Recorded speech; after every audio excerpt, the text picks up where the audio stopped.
नमस्कार दोस्तों, आपका स्वागत है आज की ताजा और महत्वपूर्ण खबरों में। वहीं देश में कोरोना वायरस मरीजों की संख्या बढ़कर 23,96,000 के पार निकल गई। वहीं अगली बड़ी खबर में अगले साल से ई पासपोर्ट जारी कर सकती है सरकार, लगी होगी इलेक्ट्रॉनिक चिप। वहीं अगली बड़ी खबर में 2 दिन में 1 लाख किसानों को मिलेगा पशु किसान क्रेडिट कार्ड। वहीं अगली बड़ी खबर में टिकटॉक का भारतीय बाजार खरीद सकते हैं मुकेश अंबानी, चल रही है बातचीत। वहीं अगली बड़ी खबर में भारतीय ट्रेनों की नई योजना, देरी से पहुंचने वाली ट्रेनों को देना होगा अर्जाना। वहीं अगली बड़ी खबर में असम सरकार की नई योजना, प्रत्येक परिवार को महीने में मिलेंगे 1,000 रुपए। वहीं अगली बड़ी खबर में सरकार दे रही है सस्ते में एसी, फ्रिज और टीवी खरीदने का मौका। वहीं अगली बड़ी खबर में सोने की कीमतों में मामूली बढ़त, चांदी 1554 रुपए उछली। वहीं अगली बड़ी खबर में देश को मिलेंगे 22 नए एक्सप्रेसवे, NHAI ने पूरी कर ली तैयारी। वहीं अगली बड़ी खबर में अब आप पेटीएम से खरीद पाएंगे कंपनियों के स्टॉक, जल्द शुरू होगी शेयर ब्रेकिंग सेवा।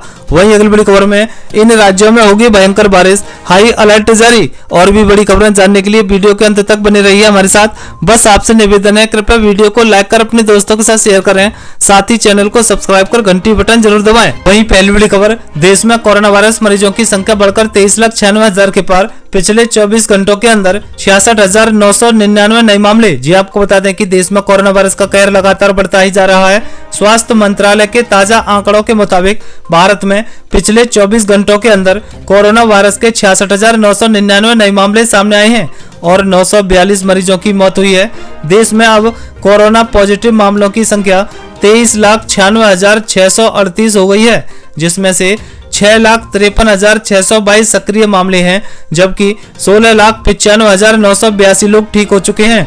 कोरोना वायरस से अब तक 47,033 मौतें हो चुकी हैं। वहीं अगली बड़ी खबर, असम सरकार की नई योजना, प्रत्येक परिवार को महीने में मिलेंगे 1,000 रुपए। जी आपको बता दें कि असम सरकार ने एक ऐसी योजना की घोषणा की है जिसके तहत एक परिवार को दैनिक जरूरतों के लिए प्रतिमाह लगभग 1,000 रुपए मिलेंगे। इस योजना का फायदा सिर्फ परिवार में एक महिला के नामांकन किए जाने के बाद मिलेगा।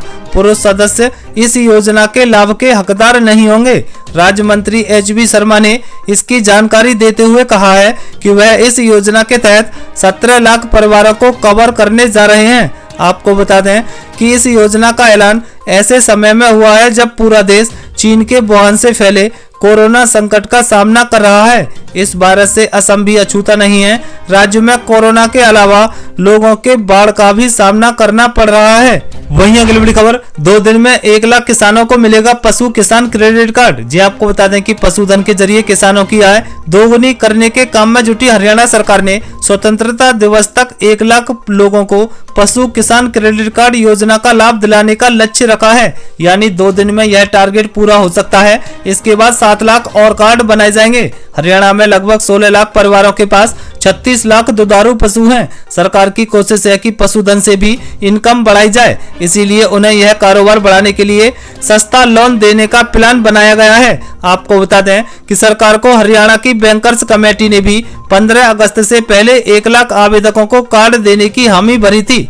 करीब 1.5 लाख पशुपालकों ने आवेदन किया है। दरअसल मनोहर लाल सरकार ने किसान क्रेडिट कार्ड की तरह ही पशु किसान क्रेडिट कार्ड स्कीम भी शुरू की है। अगर आप भी इस स्कीम का फायदा लेना चाहते हैं तो बैंक से संपर्क कर सकते हैं। वहीं अगली बड़ी खबर, अगले साल से ई पासपोर्ट जारी कर सकती है सरकार, लगी होगी इलेक्ट्रॉनिक चिप। जी आपको बता दें कि अगर आप अगले साल से पासपोर्ट के लिए आवेदन करेंगे या फिर मौजूदा पासपोर्ट को रेन्यू कराएंगे तो ऐसा हो सकता है कि आपको ई पासपोर्ट दिया जाए। इस तरह के पासपोर्ट में इलेक्ट्रॉनिक माइक्रो प्रोसेसर चिप भी लगी होगी। अभी तक पायलट प्रोजेक्ट के तौर पर अधिकारियों और राजनयिकों को सरकार ने ई पासपोर्ट जारी किए हैं। अब इस तरह से पासपोर्ट आम नागरिकों को प्रदान करने की प्रक्रिया भी शुरू होगी, जिसमें ये चिप लगी होगी। इकोनॉमिक टाइम्स की रिपोर्ट के अनुसार फिलहाल सरकार इसके लिए IT इंफ्रास्ट्रक्चर तैयार करने के उद्देश्य से एजेंसियों का चुनाव कर रही है। आपको बता दें कि सरकार चिप के साथ ई पासपोर्ट इसलिए जारी करना चाहती है ताकि धोखाधड़ी के बढ़ते मामलों को रोका जा सके। इसके अलावा इससे पासपोर्ट जारी करने की प्रक्रिया न केवल आसान हो जाएगी बल्कि उसमें तेजी भी आएगी। ई पासपोर्ट जारी करने के लिए एक यूनिट भी तैयार की जाएगी।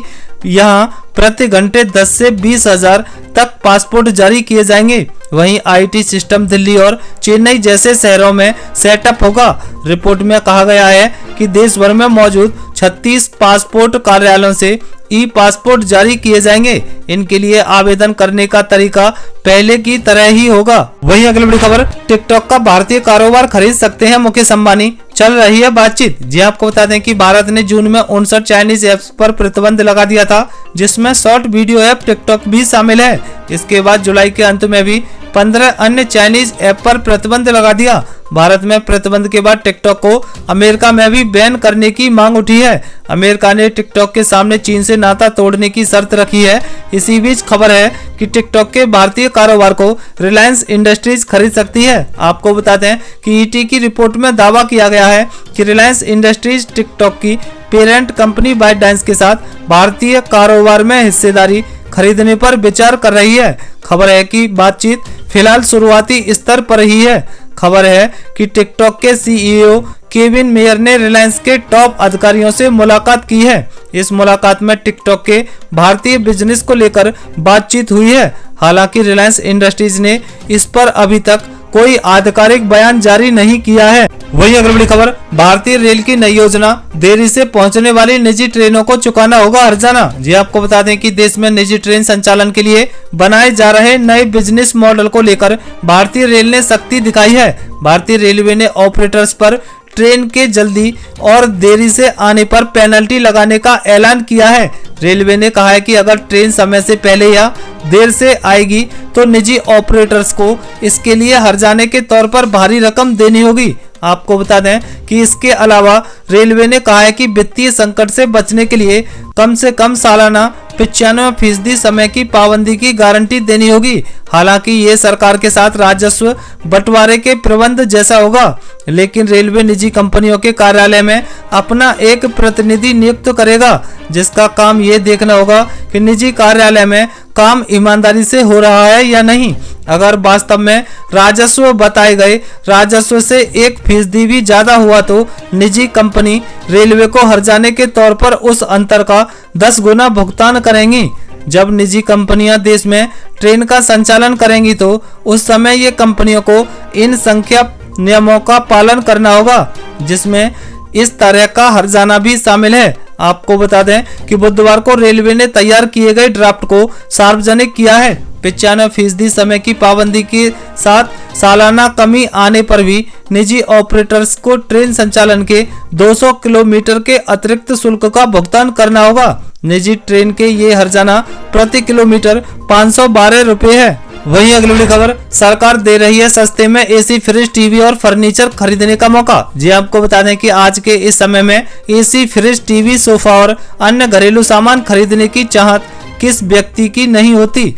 ऐसे लोगों के पास अपेक्षाकृत कम दाम में इस तरह की चीजों को खरीदने का एक मौका है। यह शानदार अवसर सरकार की ओर से आपको मिल रहा है। ऐसे में आप किसी भी सूरत में इस मौके को अपने हाथ से नहीं जाने दे सकते हैं। वस्तुतः वित्त मंत्रालय के अंतर्गत काम करने वाले department of investment and public asset management ने एसी, टीवी, फ्रिज और फर्नीचर सहित कुल 54 सामानों की बिक्री के लिए बोलियां आमंत्रित की हैं। विभाग ने 2 सीट वाले 3 सोफा, लकड़ी के कई साइज की अलमारियां, ऑफिस चेयर सहित कई चीजों की बिक्री के लिए ये टेंडर जारी किया है। वहीं अगली बड़ी खबर, सोने की कीमतों में मामूली बढ़त, चांदी 1554 रुपए उछली। जी आपको बता दें कि अंतर्राष्ट्रीय बाजार में तेजी के बाद गुरुवार को राष्ट्रीय राजधानी में सोने की कीमतें 11 रुपए बढ़कर 53,132 रुपए प्रति 10 ग्राम हो गई हैं। HDFC सिक्योरिटीज के अनुसार पिछले कारोबार में गोल्ड 53,121 रुपए प्रति 10 ग्राम पर बंद हुआ था। वहीं अगर चांदी की बात करें तो यह पिछले कारोबार से 1554 रुपए बढ़कर 68,349 रुपए प्रति किलोग्राम हो गई हैं। एक दिन पहले के कारोबार में यह 66,795 रुपए प्रति किलोग्राम थी। वहीं मौसम अपडेट, मौसम विभाग के मुताबिक मध्य प्रदेश, तटीय आंध्र प्रदेश, तमिलनाडु, जम्मू कश्मीर, हिमाचल प्रदेश, उत्तराखंड, उत्तर प्रदेश, उप हिमालयी, पश्चिम बंगाल, सिक्किम और लक्षद्वीप में भयंकर बारिश होने का अनुमान है। वहीं दक्षिण पूर्वी राजस्थान और मध्य प्रदेश के भी कुछ हिस्सों में हल्की बारिश होने की संभावना है। वहीं हरियाणा, दिल्ली, उत्तर प्रदेश और उत्तरी मध्य प्रदेश के आसपास के क्षेत्रों में बारिश जारी रहेगी। मौसम विभाग के अनुसार पूर्वी दिल्ली, दक्षिण दिल्ली, नोएडा, ग्रेटर नोएडा, फरीदाबाद, गाजियाबाद, बिजनौर, अमरोहा, शामली, चांदपुर, मुरादाबाद, आगरा, रोहतक, गुरुग्राम, पलवल, पानीपत और करनाल में भारी बारिश का अनुमान व्यक्त किया गया है।